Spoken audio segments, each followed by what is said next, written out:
ایرانی صدر Ebrahim Raisi اور دیگر کی میتیں تبریز پہنچا دی گئیں۔ اب سے کچھ دیر میں تبریز میں ایرانی صدر ابراہیم رئیسی کی نماز جنازہ ادا کی جائے گی۔ تبریز میں تعزیتی جلوس برآمد، ہزاروں افراد نے شرکت کی۔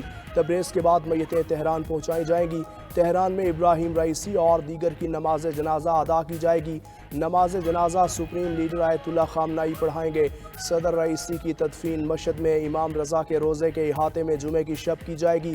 آیت اللہ ہاشم کی تدفین جمعے کو تبریز میں کی جائے گی، جبکہ مشرقی آذربائیجان کے گورنر کی تدفین مراغہ شہر میں کی جائے گی۔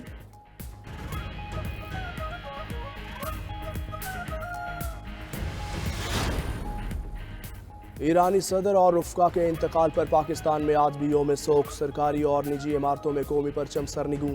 صوبائی حکومتیں بھی آج سوگ منا رہی ہیں۔ وزیر اعظم شہباز شریف کی زیر صدارت وفاقی کابینہ کا اجلاس۔ ایرانی صدر، وزیر خارجہ اور ان کی رفقا کی ہیلی کاپٹر حادثے میں شہادت پر تعزیتی قرارداد منظور۔ دوسری جانب چیئرمین سینٹ یوسف رضا گیلانی کی ایرانی سفارت خانہ آمد۔ چیئرمین سینٹ کا ایرانی سفیر سے اظہار تعزیت۔ یوسف رضا گیلانی نے اپنے تاثرات بھی قلم بند کیے۔ سابق امیر جماعت اسلامی سراج الحق کی بھی تعزیت کے لیے سفارت خانہ آمد۔ سابق ڈپٹی چیئرمین سینٹ عبدالغفور حیدری نے بھی ایرانی سفیر سے تعزیت کی۔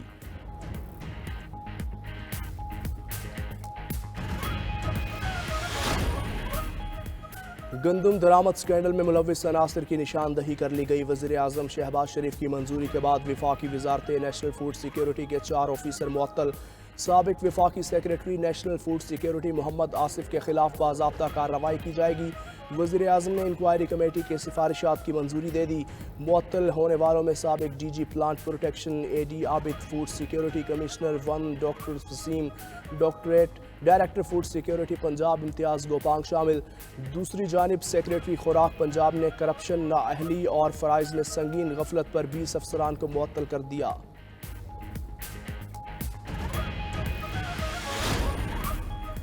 پاکستان اور آئی ایم ایف کے درمیان پالیسی سطح کے مذاکرات کا دوسرا روز۔ پاکستانی حکام نے میکرو اکنامک فریم ورک بھی شیئر کر دیا۔ قرضوں پر سود کی مد میں 9700 ارب سے زائد خرچ ہوگا۔ پینشن بل بھی 801 ارب سے بڑھ کر 960 ارب روپے تک لے جانے کا امکان۔ بنیادی معاشی اہداف کے تعین پر دونوں جانب اختلافات برقرار۔ آئی ایم ایف نے مہنگائی 12.7% اور جی ڈی پی گروتھ 3.5% تک ہونے کا تخمینہ دیا۔ وزارت خزانہ نے مہنگائی 11.8% اور شرح نمو کا ہدف 3.7% تجویز کر دیا۔ اسلام آباد ہائی کورٹ میں طلباء کی بازیابی سے متعلق کیس، جسٹس محسن اختر کیانی نے ریمارکس دیے۔ جب تک مسنگ پرسنز کے کیسز آتے رہیں گے یہ کورٹس کام کرتی رہیں گی۔ ایک کیس نہیں ہے کہ اس پر آرڈر کریں اور بات ختم ہو جائے۔ ان حالات میں ملکی یا عالمی انویسٹرز کیسے یہاں سرمایہ کاری کریں گے؟ الزام ہے کہ بہت سے لوگ ایجنسیوں کی تحویل میں ہوتے ہیں، وہ کھاتے پیتے بھی ہوں گے، خرچ سرکاری خزانے پر آتا ہے۔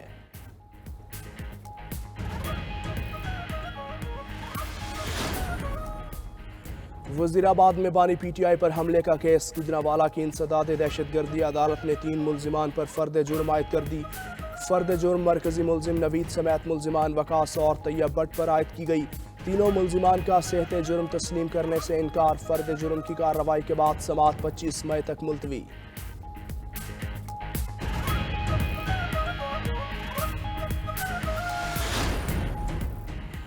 بجلی مہنگی ہونے کا امکان، فی یونٹ 3 روپے 49 پیسے اضافے کی درخواست نیپرا میں جمع۔ اپریل کی فیول پرائس ایڈجسٹمنٹ کے لیے دائر درخواست پر سماعت 30 مئی کو ہوگی۔ منظوری ہونے پر صارفین سے 34 ارب روپے 50 کروڑ اضافی لیے جائیں گے۔ اطلاق کے الیکٹرک صارفین پر نہیں ہوگا۔ دوسری جانب ڈسکوز کے نئے بورڈ آف ڈائریکٹرز کی تعیناتی کا معاملہ، پاور ڈویژن نے 9 ڈسکوز کے بورڈ آف ڈائریکٹرز کی تعیناتی کے لیے اسمبلی کابینہ کو ارسال کر دی۔ 9 بجلی تقسیم کار کمپنیوں کے بورڈ آف ڈائریکٹرز تعینات کرنے کی اسمبلی بھیجی گئی۔ ذرائع کے مطابق آئی ایس کو، فیسکو، ٹیسکو، کیسکو کے بورڈ آف ڈائریکٹرز تعینات کرنے کی اسمبلی بھیجی ہے۔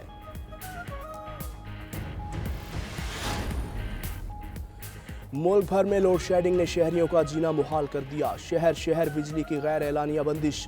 ہائی لائن لاسز والے علاقوں میں 18 سے 22 گھنٹے بجلی بند رہنے لگی۔ شہریوں کا پارا ہائی، گرمی بڑھتے ہی لیسکو کا ترسیلی نظام پھر جواب دے گیا۔ کئی علاقوں میں بجلی کی آنکھ مچولی، شارٹ فال نہ ہونے کے باوجود غیر اعلانیہ لوڈ شیڈنگ ہونے لگی۔ ادھر کمبر شہداد کوٹ میں بجلی کی غیر اعلانیہ لوڈ شیڈنگ کے خلاف احتجاج، ٹریفک بلاک کر دی گئی۔